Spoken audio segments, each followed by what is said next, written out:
Welcome to Beyond the Walls podcast. I'm your host, Kylie, and I am so excited to be able to have this conversation with you to help teach you tools, ideas, support on how to go beyond your walls too. Are you tired of feeling stuck and trapped and like a victim in your own life? Maybe you need to find a new way to look at it. Look at your situation from a different angle. Maybe we need to learn and take a look to see how we can re-choose or recreate a life that is going to bring you joy and purpose and feel free and exciting. So let's get started on today's message. Today, we're going to be talking about the challenges, the hardships of growing up with parents that struggled with addiction. And I have a great guest to introduce with you today, Tammy Vincent. She is a coach herself who has personal experience, and she has generously agreed to share her story and her journey of her childhood growing up, and to be able to share with you just the walls that she has gone beyond and that she helps others to go beyond as well. So let's get into it. Tammy, welcome to the podcast. Tell us about you and just your story. Thank you for being here. Well, thank you so much for having me, Kylie. So happy to be here because when you have a story, you have to tell the story because there's always somebody out there listening that can resonate with your story. There's always somebody out there that maybe wants to tell somebody or wants to have a community and wants to talk to somebody, but just doesn't know where to start. And that's kind of where I came in. So my background was tumultuous. I was told from a very young age of 44 or 5 years old, that my parents, my mom especially, told me, I wish you had never been born. I had never brought you into this world. My life would be so much better if you had never come along. I can remember going to hug her and her pushing me away and being like, I don't have time, blah, blah, blah. And that was my very first memories. And things just got worse from there. So it was like right from the beginning, was just starved for that attention, starved for that, anybody I could grab onto. Unfortunately, my father was also an alcoholic. So even though I say he did nothing wrong, emotionally, he really wasn't there to do anything right. He was battling his own demons.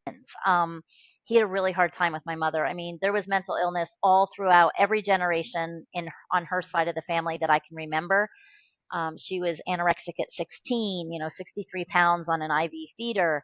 And she just had all kinds of things she was battling. So my father, even though he was the kindest, gentlest, most sincere soul in the world, I feel like he wasn't available to give us what we needed because he was just in survival mode. Yeah. So it wasn't until I was actually about 26 years old, getting ready to have my first child, that the magnitude of what it had done to me hit me. Because have you ever read that book, Love You Forever? No. Okay, so Oh, it's a is very it the little kids book? the little kids book. Yes. Yes.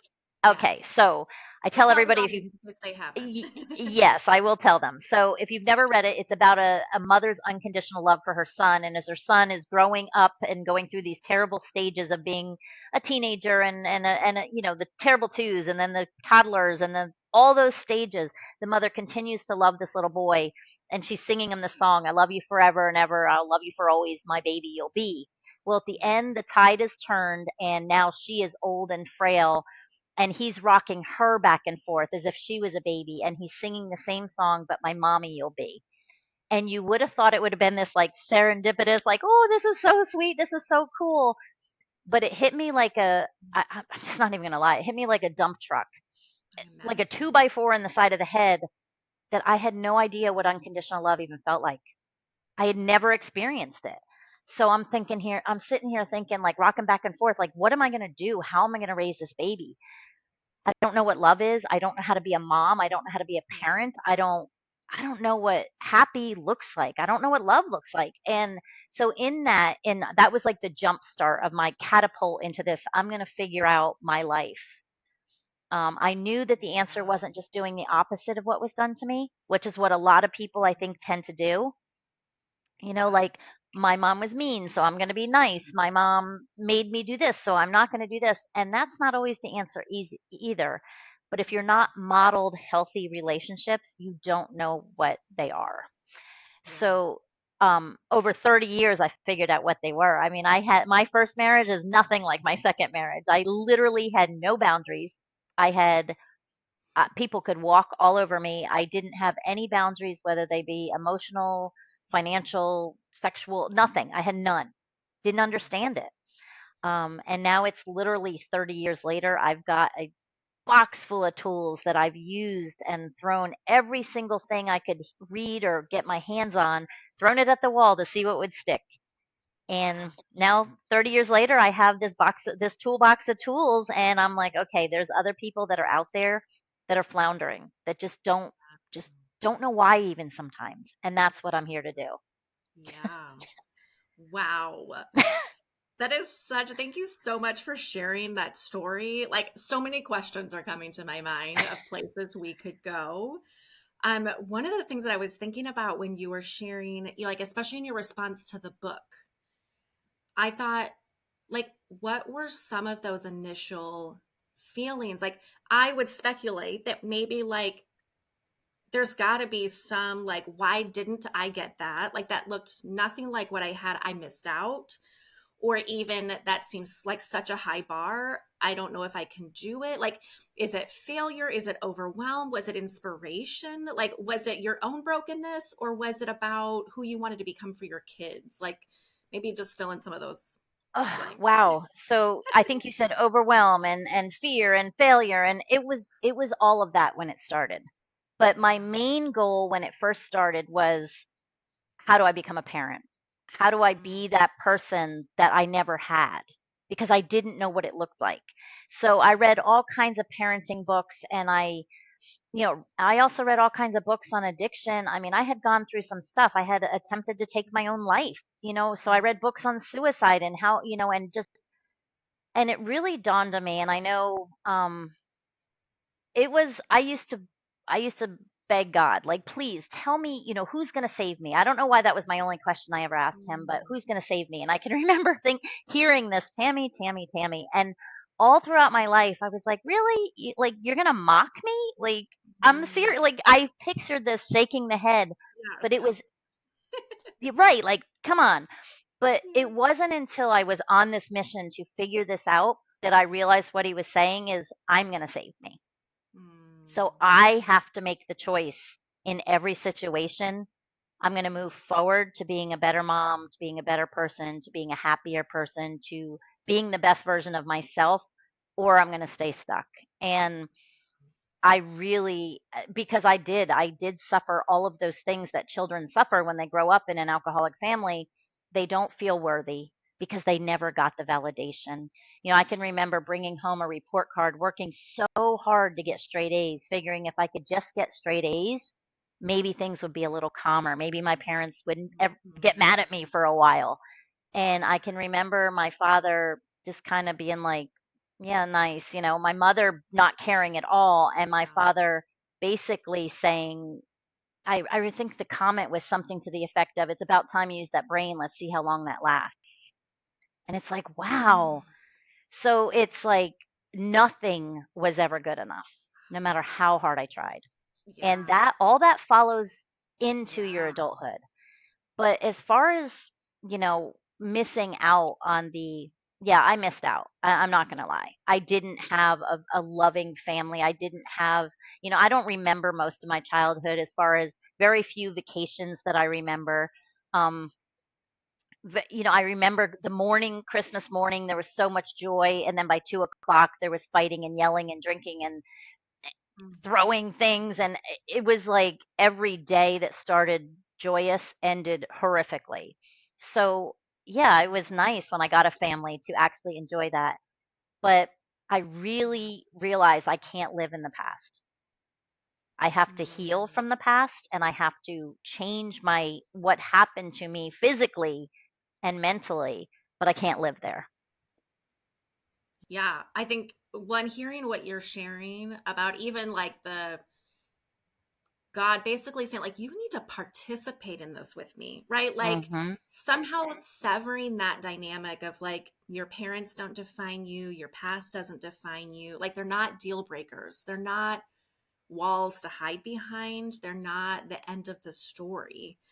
right? And I hear in your, because, I didn't have that upbringing that you had, but I still found myself at the same crossroads at one point of having to choose to believe, like, am I going to believe who God says I am? Am I going to believe that, like, I have value and I have worth and I have a say in the matter, right? Instead of just being a victim in our lives, like, how do we, like, participate and actually say, like, okay, who am I going to say that I am, and what is in my control, and be brave enough to rewrite that story, Right. right? And so I imagine, like, man, what age or how far into it did you feel like, was there just like a black and white transformation of, like, I'm not going to let my parents, I'm thinking specifically in your story where your mom's telling you that it would be better off if you weren't here, right? Like, where your mom is actively telling you, you don't have value, you've ruined my life, you'd be better off not here. Like, somehow, like, just cutting that off, or does it still haunt you? Like, how was that transformation or baby steps?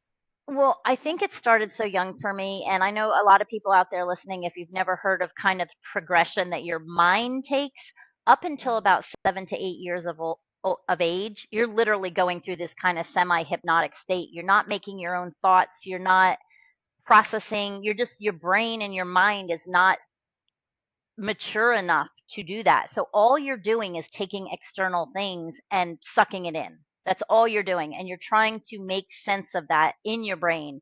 But that is why it follows you into adulthood, because what those things became to me were the subconscious limiting belief that I am not good enough, I am not worthy, I am not loved, meaning I am not lovable. I mean, our brains want to protect us, they want to keep us safe. So, no way is my brain going to say at 7 years old, hey, my parents are drinking, that's why they don't pay attention to me. You're never going to admit in your brain that the one person or two people that are supposed to care for you and keep you safe are wrong. So it all turns around and it internalizes that you're wrong. It must be me. Yeah. So you don't consciously make those decisions at that age. You don't Yeah. consciously make those decisions until much, much later, but they're with you. Your brain has already told yourself. So when you go to act and you say, hey, you get your first job and they say you're going to make $4 an hour, you don't go, no, I deserve 5. You go, okay. And you put your Mhm. head down because you believe you're not worthy to do anything more. So you Yeah. become this. I always say I was the best chameleon ever. Mm. I was amazing. People, I remember my therapist, well, who are you? I'm like, who do you need me to be? I'm whatever you Mm. need me to be right now. I'm whoever you need me to be because I don't even know who I am. But it wasn't, and that's why these podcasts are so good and that's why they're so important, because there's people out there listening right now that if you say, who are you? They're going to say, I'm a doctor, I'm a lawyer, I'm a mother, I'm a this. No, who are you? What do you like? And there's millions of us walking around that don't know, Yeah. Yeah. that don't know. So Yeah. these messages are so important because until you're told that it's okay to live the life that you were born to Yeah. act out the life that God gave you, you don't know. Yeah. So it was when I was 20. It was actually after I was 26. I would say probably my early 30s, Okay. to where I finally was like, you know what? Enough is enough. People can't talk to me that way. People can't act to me that way. If I want to eat a peanut butter sandwich and someone's telling me I don't like jelly, and I do, by Yeah. golly, I'm going to have my jelly because Yeah. it really. And Yeah. it was my early 30s. It was 20 Wow. 20 some years ago. But Yeah. the first time I set a boundary, whew, how liberating. How Wow. liberating to stand up for myself and then get the respect after doing it. Tell us more. Maybe describe that for the people that are like, we're so afraid. Like, what were you actually afraid of, if you can remember those moments of, like, the exact fears or the upset? Like, what was it actually about? How did you know that that was the boundary you were going to make? And then what did it feel like on the other side? Were you met with support, or were you met with resistance even? Because I I think that's even a distinction too. Like, even though we've set boundaries, then you got to deal with people's reactions to it. And that's a whole other story. So, but tell us first about your first My boundary setting. very first my very first one was when I was in college, honestly, and I was working at a restaurant and I needed time off to go see my father, and I wanted to go home and they said no for some stupid reason. And I was like, I remember calling my dad and saying, I can't come. They said no. And he's like, you go into your boss and you just tell her I requested off like everybody else in the world. And I was I was shaking. I was Yeah. shaking to confront someone voluntarily. I had never confronted anybody voluntarily. Like if it was confrontation, I ran. I ran as fast as I could run. And I remember going in and I was like, "Listen, I put in my request like everybody else, and I don't understand." And she gave me like three or four, and I was shaking so hard. She gave me three or four reasons why, and I was like, "But I did this and I did this and I did that and I don't get it. And you know what? My father needs me." And I was like, Yeah. "So let me know." And I walked out of the office and she came out and she's like, "You can have the time." And I was like, "Yeah." Like, I mean, it was kind of weird, but I was like in my heart, I was jumping up and down. But boy, let me tell you even more than that. It's like when I grew up, I always kind of slouched and it wasn't that I had bad posture. My parents spent my whole life putting their thumbs in my shoulders, like, "Put your shoulders back." Oh, wow. But when I remember the feeling of sitting up straight for that first time, and it was like I poofed out my chest like a big chicken or rooster or whatever that was, and it was crazy. It was like almost I can honestly say it was almost like the first deep, deep breath I had Mm, taken as long as I could remember. yeah. Wow. And That's a great story. yeah, it was, and the confidence. So then I was like, wow, well, if I can do that, maybe I can, and I was in college, so I mean, it wasn't like that was the end all, and all of a sudden I was this cured, Yes. non people pleasing thing. I continued to get married to someone that talked to me like they shouldn't, and things like that. But Yes. boundaries are tough to start, and that's Yeah. why, if Yeah. for the people out there listening, if you've never had them or you've never stood up for yourself. I heard a great suggestion from someone the other day is start small. Go to a restaurant and order something that's not on the menu. Oh, bold. You know what I mean? You got to start small. And like you said, I was hit with resistance. Now, had that been a family member, like let's say I was going home to tell my dad that I didn't want him to drink in front of me, like that Mm, never would have gone over well because I yeah. wasn't.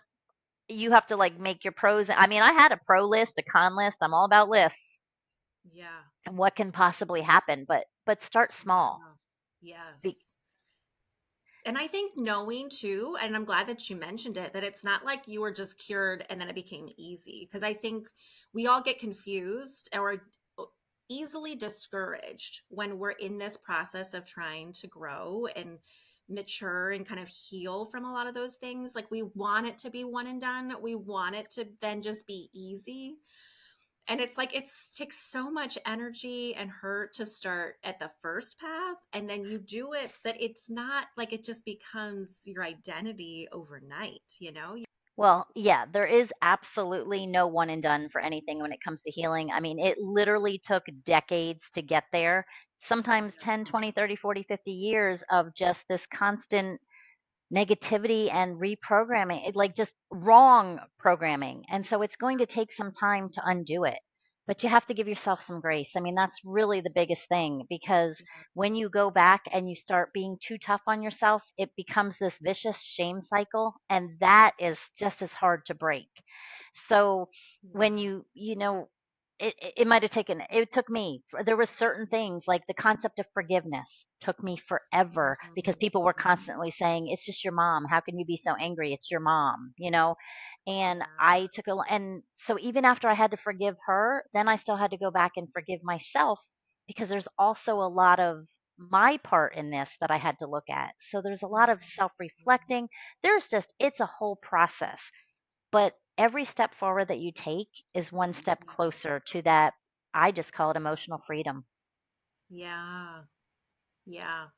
And we all need that, right? The emotional freedom to be somebody new.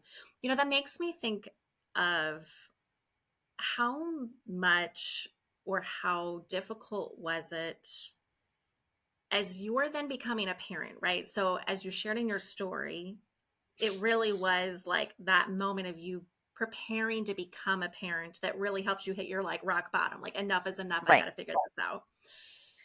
But then as you're becoming a parent, what was like the hardest part for you? Or was it shame? Was it fear? Was it comparison that was like kind of, did something haunt you as you were a parent? Or did you have kind of the emotional freedom to be whatever parent you ended up becoming, as opposed to like resisting and avoiding, who N- your mom was or wasn't and your dad was or wasn't? Like, what was that Yeah, like? no, that was a constant battle in my own mind. And that is where I had to learn to really forgive myself. I had to learn that none of it was my fault. And I acted and reacted exactly how I would have been expected to based on my circumstances. But it's also when I realized that even though that was the case, it was now my responsibility. So I Mm, love that expression, with awareness comes great responsibility, because mm, when I didn't know why I was acting the way I was acting, it would have been completely normal, and people would have expected that I raised my kids just the way I was raised, or that I went the polar opposite, that I never tried to find this healthy balance. And that's why it's generational. Going back to that, that's why it happens generation after generation. But I picked little things. I mean, the old saying, what's the easiest way to eat an elephant? One bite at a time. I would yeah, focus on one thing, because yeah, if I let everything come in at the same time, it would literally overwhelm me. yeah, So when my 2-year old was acting out as a normal 2-year old should and they're expected to do, and I hesitated to say punish him because I didn't want to be too tough. I wanted to be his mm, friend. I wanted him to know that I loved him. I It was like that I would stop myself and say, "Okay, I could do it this way, but then I'm just reiterating what was done to me, or I'm doing the exact opposite." So it was yeah, literally like I self-analyzed through the whole process, and in every single step I had to remind myself, you're not perfect, and no parent is perfect yeah, ever. yeah, yeah. Oof. And that's hard. I think that's, I don't know if did you know that every mom wrestles with that, or did you feel like it was just you because of your past? Because I didn't have your past and I wrestle with that as a mom, right? Like, And no, I think I think we all wrestle with it. I've we had all people do, that um I go back to the story. I don't know if I told the story on this podcast or not, but my husband's nurse in the hospital stapled him or pinned him to a diaper, and he has a big scar to this day, 54 years later.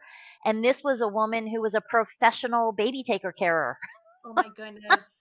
So, you know what I'm saying? Like, nobody's perfect, Yeah. but we expect ourselves to be perfect. And I think the expectation when you're growing up with that kind of chaos and turmoil and no role model is, Right. you expect that you're going to be able to, okay, well, I read all the books now, so I'm going to be able to be better. I'm going to be better than perfect.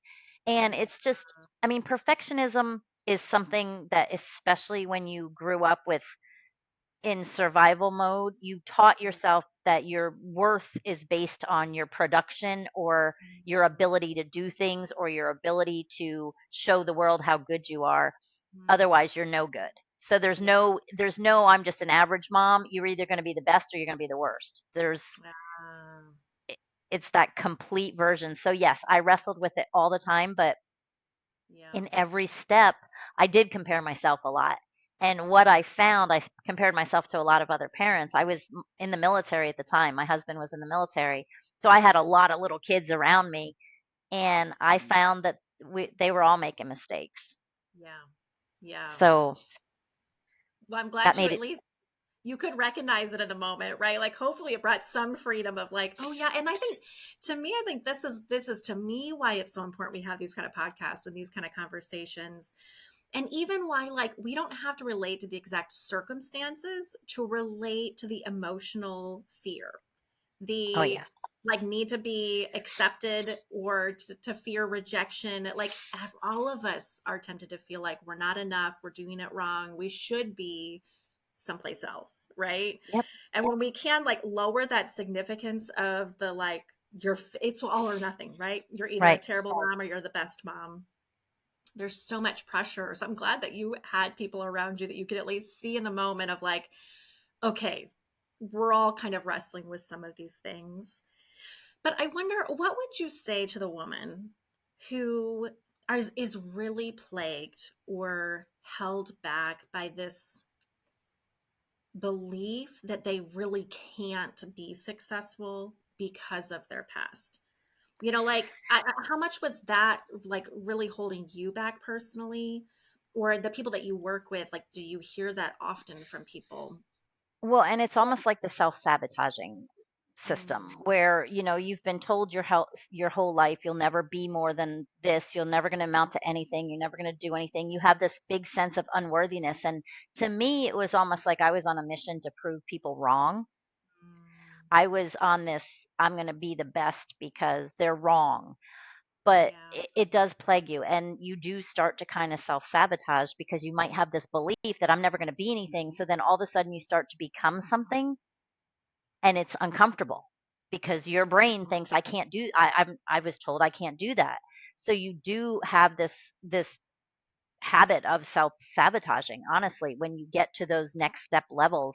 But there's fear. I had just had a podcast this morning, and we were talking about like fear runs everything, and fear, the Mm, opposite of hate, of love, is not hate, it's fear, and it's fear of anything. But I've talked to people that have been on 5,000 stages, and they say, I, I don't know what I would do if I ever stopped getting those butterflies, because those butterflies mm, and that adrenaline rush is what gives me that short term energy to get through it in a ultra focused way, kind of like taking a what's that, Adderall or something, and yeah. so you think about that, and that's what your body's response is to do. It's to give it that short term rush. So fear is not necessarily a bad thing. It's learning how to understand. Someone told me today, instead of it false evidence appearing real, they look at it as facing everything and resolving, or something like that. Facing everything and whatever the next word was, but it was literally, don't avoid it. Avoiding Yeah. it is getting you nowhere. So Yeah. face it and resolve it, and then move forward, because you're going to have fear. There's no, Yeah. if you were a parent and you weren't afraid that you were going to do something wrong, there's a good chance you'd probably kill your kid because you wouldn't be even Yeah. aware of what you were supposed to be doing. Yeah. But it Like, there's a but I think healthy it's fear out there to keep there. us on the right path. It's a protection. It absolutely is, but I think it's when it's so ingrained in you that you can't do it, that you really, or Yeah. you've heard it so long that this is the way it just is. I've heard so many people say to me, I grew up that way. It just is. It's just what was destined to be. Those are the people I want to reach, and those are the people that I go torn between, like loving and strangling, because you're like, no, like only you can decide your destiny. What happened to you is not you. It's just what happened to you. Yeah. And I even tell people, don't, I've had people introduce themselves, oh, yeah, well, I'm an adult child. And it's like, okay, that might just be a term, but it also might be you giving yourself excuse to be the way you are and for it to be okay. Yeah. And so Yeah. there's, yeah, so much of it is choice. Yeah. Yeah. Well, and the right kind of fear. I think that's what I hear in your thing. Like, what are we going to use the fear to do? I remember some coaching that I had received that I really liked, and they were like, be up to something worth being upset about. Mm, Right? Like, I was just so fearful of making mistakes. Like, I think that was part of my role. I was like, let me just keep it really small and simple. And I felt like if I mhm. could just control my environment and do, like, don't rock the boat, don't step, like, don't risk anything. Like, what's the safest thing I can do?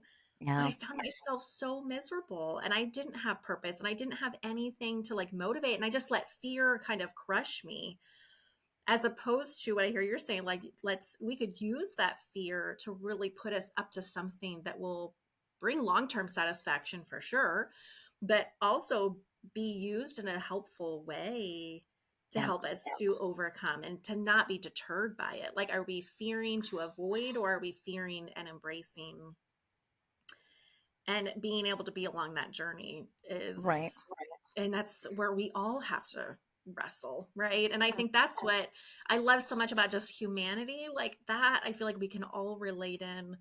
But then it also really helps to have someone who specifically did walk down your path, right? Like you're going to Right. automatically connect to the woman who was just like you, and to have those moments of like, oh my gosh, me too, is also very powerful and helpful.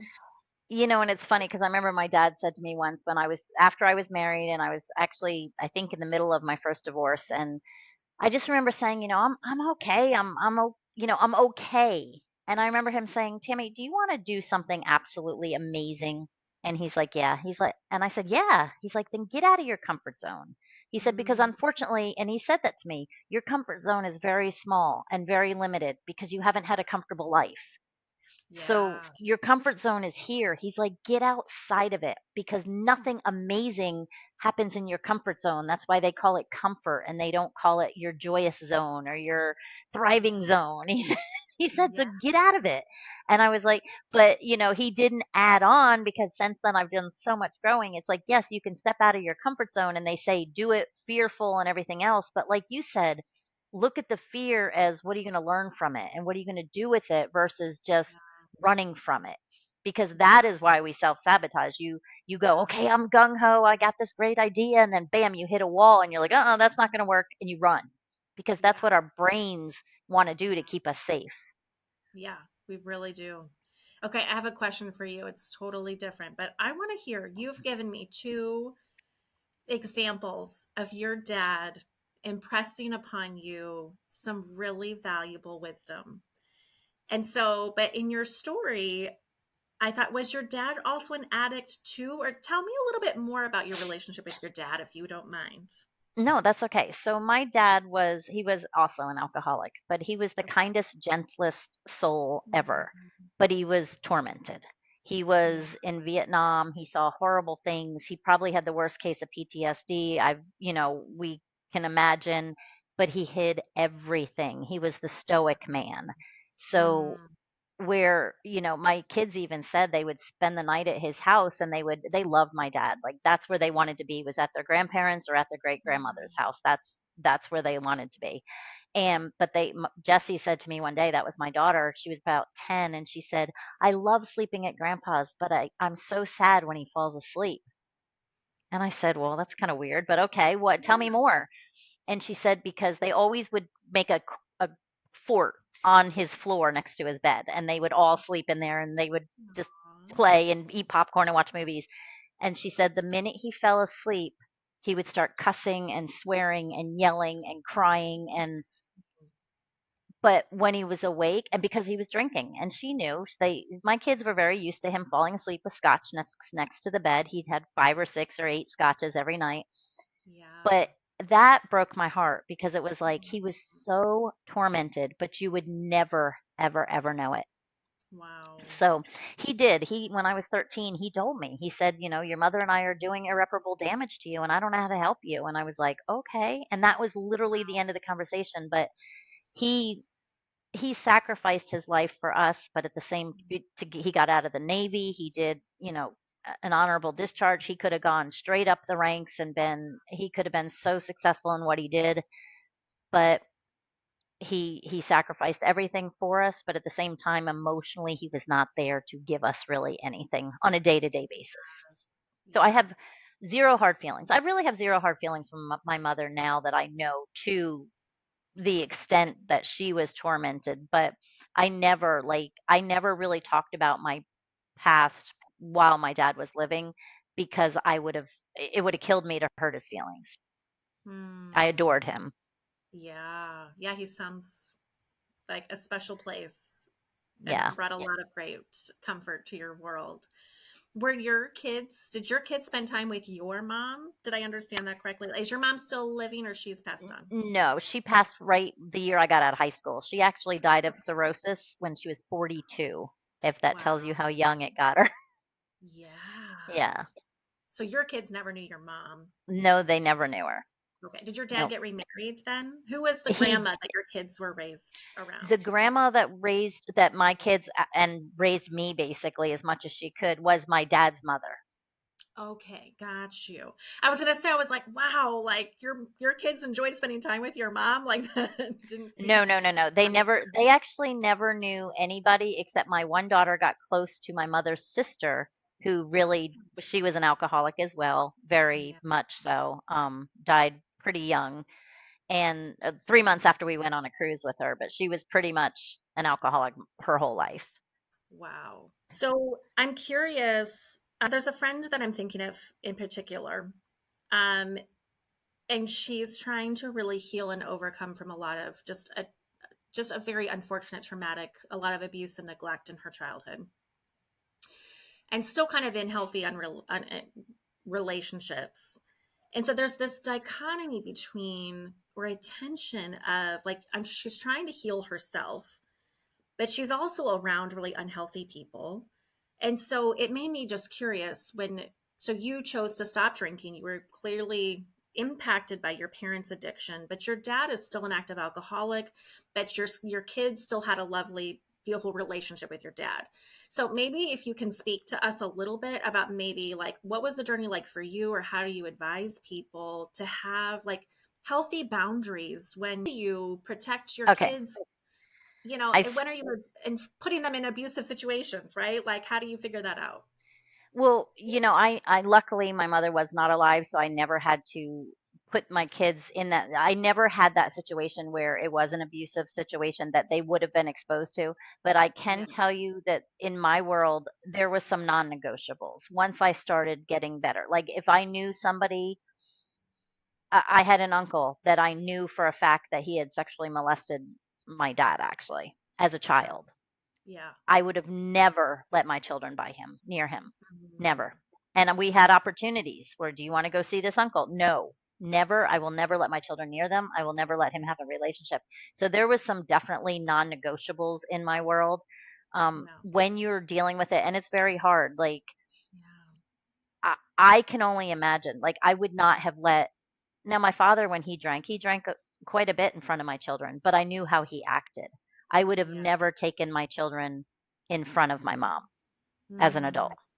yeah. And to me, I was like, that's, uh, I remember when my son was 5 years old and we had a Christmas party at the house, at my husband's house, or I guess he was like 7, and we Okay. drank quite a bit.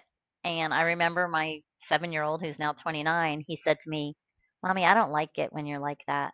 Like, I don't like that Mm, when you're like that. And it literally was like, that was like boom, because I didn't want that role model for my kids. And so being near toxic people, like if I knew somebody was always going to be drinking and always going to be obnoxious, like I just wouldn't, yeah. I would have to set that boundary for my own kids because you don't know when it gets out of hand. Yeah. I remember we had a friend, and I only had really one friend from kindergarten to 4th grade because our parents drank together. So it wasn't embarrassing when stupid things happened because she was used to it. But I Yeah. remember I remember being at a party at a picnic at their house, and one of the girls got hit in the head with a baseball bat, accidentally, of course, but nobody was sober enough to take her to the hospital. Oh And I no. remember sitting here scared to death. I would think I was in 3rd grade. I remember thinking, this girl is going to die because nobody can drive this girl to the hospital. And I remember thinking at that moment, like, or later on, like, I will never put anybody I'm involved in that situation. So Yeah. with boundaries are very tough, Yeah. but you're right. They're very hard to instill when you've never had them. If you've Yeah. got that mother that drinks and now all of a sudden you've got these children and you say, hey, if you're going to be drinking, we're not coming. And then you show up and she starts drinking, you have to be it's very, very difficult, but you have to just let them know. I mean, you have to do what your integrity leads you to do. Yeah. And the very first step in that is figuring out what those boundaries are because most people don't know. Yeah. Yeah. Well, it sounds like even too, you're saying like you got to take care of, you had to have your own boundaries first, right? Even Mhm. like in your own home, how are you going to show up? How are you raising your children? What's the standard? And then when we're talking about bringing other people in, how do your kids feel? Or do your kids feel safe? What kind of people Right. are they like? what's the level of exposure are we you weren't going in blind or just or even expecting somebody to behave differently than the way they've always shown up, right? Right. So knowing how your dad even responded when drinking, like that makes a lot of sense of what kind of personality comes out and what they're dealing with and how to be still loving and empathetic. I love that your kids had a good relationship with your family Yes. and through all of that is really Yep. amazing. And the other thing I think too is a lot of people that are listening to this that are kind of at those beginning stages, I think it's Mhm. very important. They might not know what is important to them, but my best Mhm. thing is we were born with a gut instinct. Yeah. And that is what we've been fighting our whole lives because we've been told not to listen to it. And my Yeah. best advice is to start listening to your gut instinct again. If something feels wrong, it probably is. Yeah. And Yeah. and just know that you have a very small group of people that are so important to you to protect. So if it feels wrong having to do with those people, Yeah. I don't want to say screw everybody else, but that's how I kind of looked at it. Like Yeah. this is my tribe. I'm going to, mother hen this group right here. And everybody else, I'm sorry, it's not to hurt you, it's to save them. Yeah. Yeah. And what's the motivation? Well, and what would you say to help somebody to distinguish between it being like trusting your gut, but not avoiding doing a hard thing, right? Because it's kind of like it's a tricky line where we're just making excuses to avoid growing. That's uncomfortable and it's hard and it's scary. But setting boundaries is also like all of it's hard. So how do you know when it's like the time to go forward or the time to pause? I'm a list person. I'm such a list person. Like I'm a pro con person. And I remember even when people ask me, when you say to someone, and there's a lot of people out there right now, if you say to them, "Who are you?" they don't know. Yeah, So I don't know if we talked about this earlier, but if you, I think we did. when Yeah. our first conversation, but Yeah. we have like our, the good qualities of that you want to see in someone and then the bad qualities or the good attributes you want in your life and the bad things. And it was very like, okay, you know where you want to be. So if it's your children's safety, every Yeah. time you run into a fork in the road and you have to make a decision, Yeah. process that end goal. And if it doesn't help you get there, it's not good. And so again, I know it sounds so harsh to say non-negotiables, but to Yes. me they were. Yeah. If I was going to die if I got in the car with my mother, I didn't do that. And Yeah. like if I had to put my children in a car with that my mother, I would Yeah. never have done that because no, I want my kids, their end goal is their happiness. And Yeah. them getting in the car with you is not attributing to that happiness if something happens. Yes. So I Yeah. literally was like a list person. So when it came down to like a boundary with a parent, say, and Yeah. there's a lot of those. And I'm actually doing a summit right before Christmas because I think there's a lot of that Mhm. tension and that mental health issues is tougher around the holidays sometimes because a lot of times you're with the family that caused you to have the mental health issues to begin with. So Yes. there's a lot of boundary setting and a lot of boundary breaking and everything else around the holidays from guilt and shame. Yeah. And Yeah. just, it's your mother, so you have to excuse it. Well, no, you don't. Not if it doesn't help your mental well-being. You don't. Yeah. So again, I literally had pros and cons lists for everything. I was a I big love list. I was it. a check it off. If it doesn't go in the plus list, it doesn't happen. Yeah. Well, and I think that there's so much value in that because then you're not just overwhelmed and confused, right? Because then it's easy for it to all just feel like all or nothing. And then it's vague and it's just this unknown feeling as opposed to some concrete. We know what we're trying to go towards, we know what we're trying to avoid. And I wonder, as you were even describing that, I thought if you're feeling like you're compromising in some way, then it's probably a sign to trust your gut. And you don't need to Hmm. compromise, right? Right. Like that we can like be supportive of one another. Like there is a way to support each other, but we don't have to compromise our safety or compromise our children or do something that we're gonna. How do you not go in having regret I Right. think of kind of like being able to just be really clear, like if we're going to go do this, then feel secure. Like this is the decision I made. I can Yes. confidently say, yes, we're going to go do this, or no, we're not going to do that. And it is, setting, and especially a lot of times too, when I tell people, especially going into a tough situation, is make sure the expectations are there ahead of time. Yeah. Like if you have, and a lot of people have that with their parent slash children slash relatives in general, but Yeah. this could possibly happen. I know. I mean, I was very open with my children about my father's drinking, and my parent children knew why my mother had passed. They didn't hear really a lot of details until just recently, because this is when a lot of my story came out.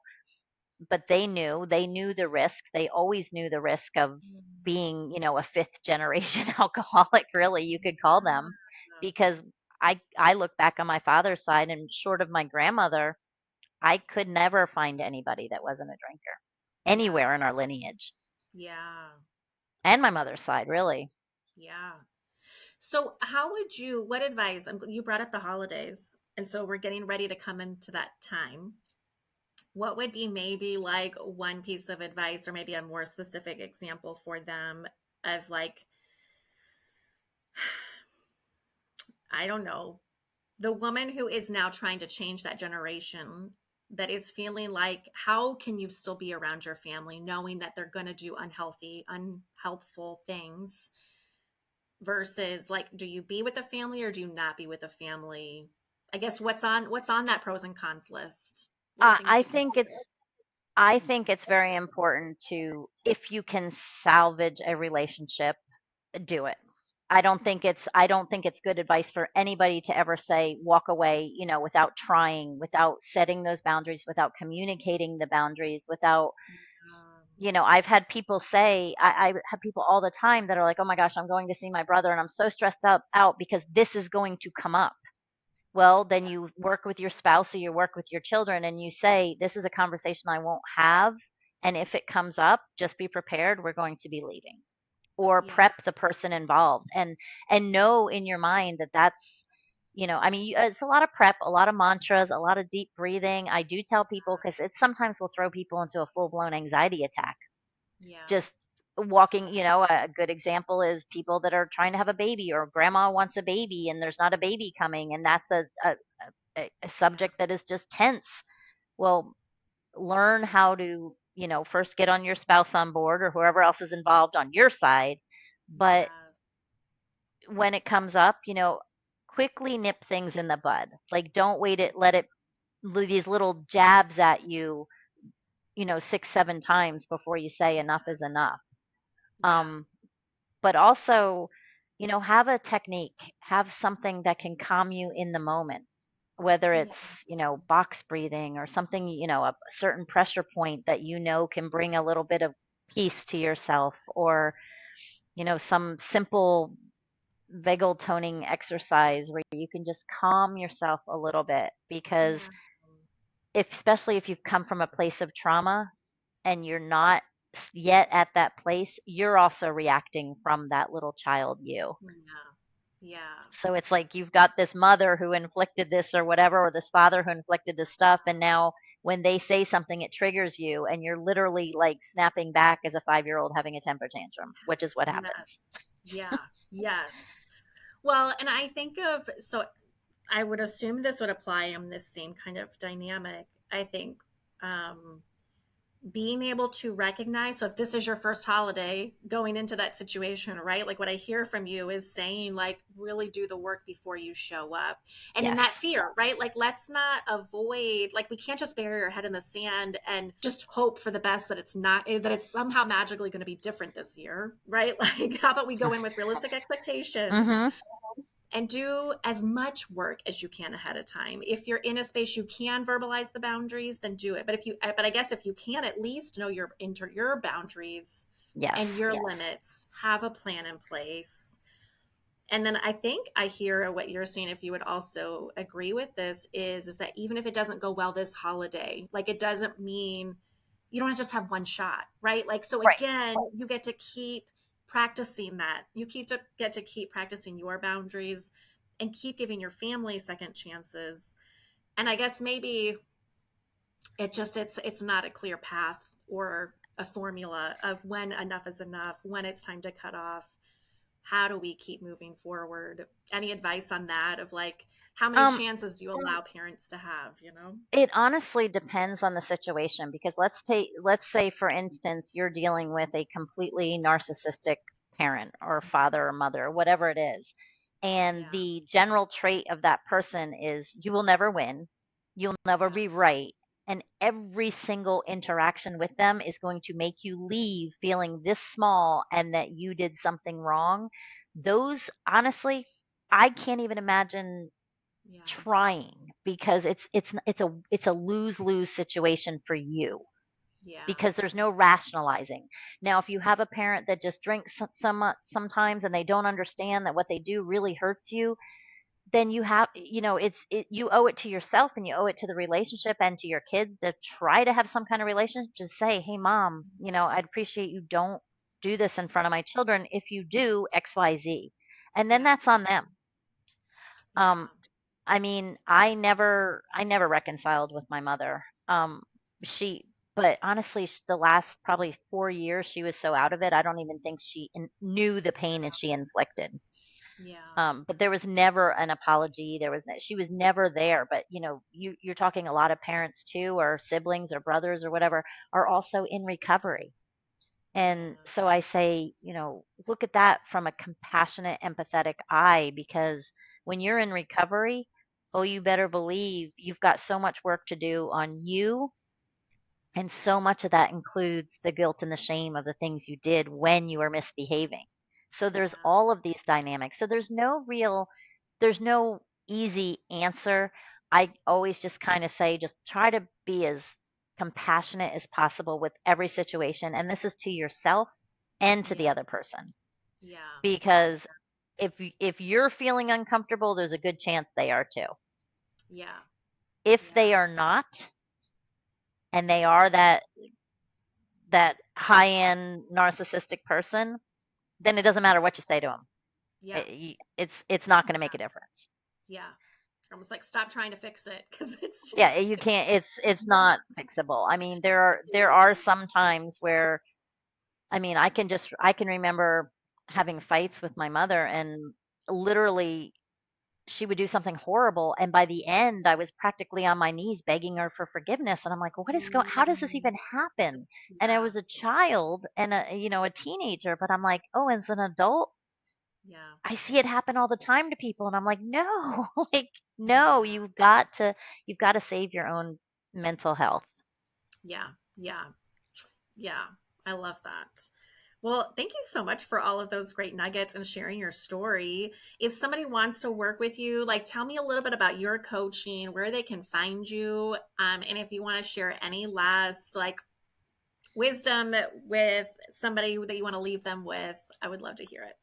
Well, I do one-on-one, and I'm restarting another group coaching program. I really just work with anybody where they're at and what they need. So some people want to be in a group of 3 or 4 people. Some people just want to talk one-on-one. I do a combination of everything. I have a very different theory on, I feel like if you grew up in this kind of dysfunction, you have already paid the price. So I try to make Mhm. everything accessible to everybody. I have an 8-week guided course, which also gives you full access to me via Messenger the entire time you're going through it.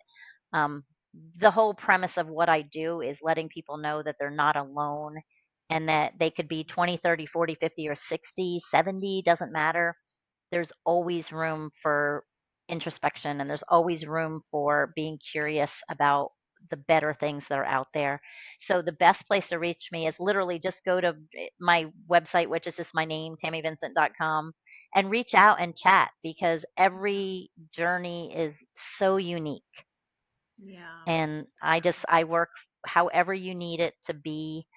Um, that I think we're all worth it. And I think that's my message to kind of end this with is so many people are stuck in this, it just is. Yeah. And and I say this with love, but also with kind of a toughness. It just is because we're allowing it to be. Like, Yeah. happiness is a choice. Moving forward, growth is a choice. And it's not always, they say the hardest things, the hardest things are the most productive. Like you Yeah. might take, I did 6 years of inner child work, but I can now picture my little self next to me on a bench when I'm sad and just be like, it's okay, baby, we got this. And Yeah. it's right there. So I do have a lot of tips and tricks that can help out, but we need to know in our heart that we are worth it. And until you do a little bit of work, you might know it emotionally or and you might know it like logically, but you don't Yeah. know it in your subconscious. And that is the goal. So, Yes, I love it. Like be able to know all of it across the board. I like that distinction, even like between the mental and emotional. Like logically, it can make sense, but if our heart doesn't believe it, yep. right? And you're like, how do we align all of it? We have to be in complete alignment with that belief to Yep. really push through. And the other thing I will say, and then I will end because I'm sure you're really like, okay, stop talking. But Great. is the work, you can read all the journals, you can read all of the books, you can read all of the everything you want. It does not work unless you work it. So know that knowing that journaling is a great process and very transformational doesn't work unless you put your pen to the paper. Hmm. So that is why I think it's so very important to find the right support group, whether it be a friend, a coach, a therapist, whatever it is, Yeah. that's going to hold you accountable and help you get through when you want to give up, because our brains are wired to run. Our Yeah. brains are wired, they're wired to survive. And doing the Yeah. hard things seems to your brain like it's not growth, it's running. I mean, so Yeah. that's my advice, because all the books in the world and all the logical knowledge does not apply the steps. Yeah. I love that. Well, and I would say my takeaway in this, one of the things that stuck out for me was just even hearing your distinction of like, we can't avoid the fear. Like, all of it is scary, right? Like, life just is hard and all of it is scary. What are we going to do with that fear? What are we going to do to still feel like we can have a say in our future and to find healing? Like, we can't change our past, but we can change our future, right? We Absolutely. can change the story for ourselves, but it will be scary. It's just a different kind of scary. So let's get, Look at, your brain, honestly, your brain doesn't know the difference between scary and excitement. So your mm, brain does exactly the same thing whether you're running from a monster or going down a roller coaster. Your brain has mm, the exact same physiological process. sense. So Yeah. learn to reframe things in an excitement kind of way versus an I'm scared kind of way. Yes. I like that. That's a good distinction. Wow. Well, Tammy, thank you so much for your time, for your expertise, for your vulnerability, and just sharing your story. I've really enjoyed getting to know you, and I'm so glad I could share you with my audience today. Well, thank you for letting me come, Kylie. I loved it. I loved our conversation. Thank you for joining me today. I hope that brought you a lot of encouragement and some information to be able to apply to your own life and to start taking down those walls that are in your way. What is that one thing that you want to take on and take with you today? I would love to hear from you and to hear about it. Follow me here on the podcast so that you're alerted and don't miss any upcoming episodes. You can find me on Instagram or even on my website at beyondthewallspodcast.com. If you want more help, I offer one-on-one coaching and would love to connect with you. Until next time, have a great day.